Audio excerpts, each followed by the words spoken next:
how do you build trust faster in order to get your customers buying more of your products? That's what I want to talk to you about today. Now, this is how businesses used to do it. This is an old model. It's an outdated model that many businesses still subscribe to, and you might be subscribing to it if you own a business, and it's costing you money. You're leaving money on the table. I'm going to call it then. And what these businesses are doing is, when it comes to building trust, they think of their ads only as a means to start the sales process, which is probably where 90% of the trust is being built. So a typical example of this might be, I'm some sort of retailer, and I put up a billboard, maybe some print ads, maybe a television ad, even some social media, some more modern tactics. And I'm using those ads and all that content just to get a sales process started, to where someone is either showing up to my retail store, my brick and mortar store, or is calling me.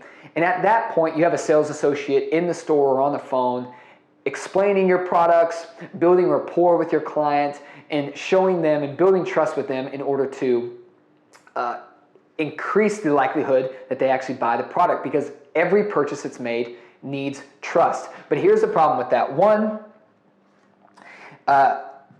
it doesn't make trust very accessible, meaning only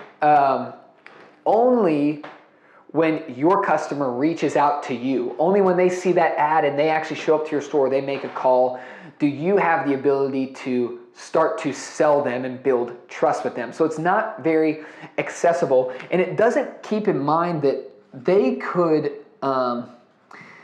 be interested in your product at any time of day. So for example, if I want to buy a great pair of shoes and I wake up in the middle of the night and say, man, I just want a good pair of shoes, where do I get a good pair of shoes? And I start Google searching, looking through websites, reading blogs, all of this stuff to find a great pair of shoes, your store is probably closed then. And if all the trust is being built when someone's on the phone with me and I can talk to a sales associate, they might not be accessible when I'm ready to be interested in making a purchase. And this model does not work. And lastly, it also, I'll say this, the third problem with it is that I would call it one moment trust building. It puts all of the weight of building trust with your customer on that one moment where you have them engaged. And the problem with that is you might have a sales associate that sucks at selling. So if they ruin that one moment, there goes the opportunity for a customer to buy your product. But it also, again, going back to this idea, it doesn't take into account that your customer might be seeking to build trust with you outside of the hours that you are open and the time that you are accessible. So let me give you a better model for creating trust much faster and much more effectively. And this is the new model, yet many people are not subscribing to it. And it's where you flip this on its head, where 90% of the trust is built through your advertisements and the content that you are creating. And maybe 10% of that happens through sales. So when you do this, what you're doing is you are putting information online where it's accessible to your customers 24/7. And they're reading FAQs, they're reading customer success stories that you have. They're browsing through your website to learn about your company and the products and services you provide. They're reading your blogs, they're watching your videos. All of those things in the meantime, they are creating trust. And what's happening is if you can do that, your customers will qualify themselves. And let me give you an example of why that is so helpful. When we started our marketing business, before we started putting content online, we had several people that heard that we were starting a marketing business, and they reached out for us, for example, to do social media. And we had to tell them, hey, we don't actually do social media. That's not what we do.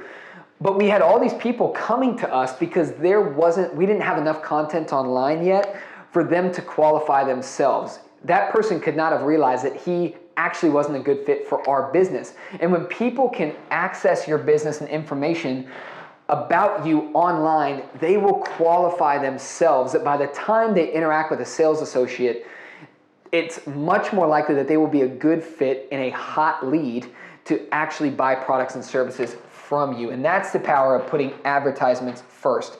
And several reasons why this works so well is one, humans are lazy. People are lazy and they want convenience, and they are much more likely to look you up online, go through your website and do research there than calling you or showing up to your actual store. Second, it makes building trust accessible and scalable.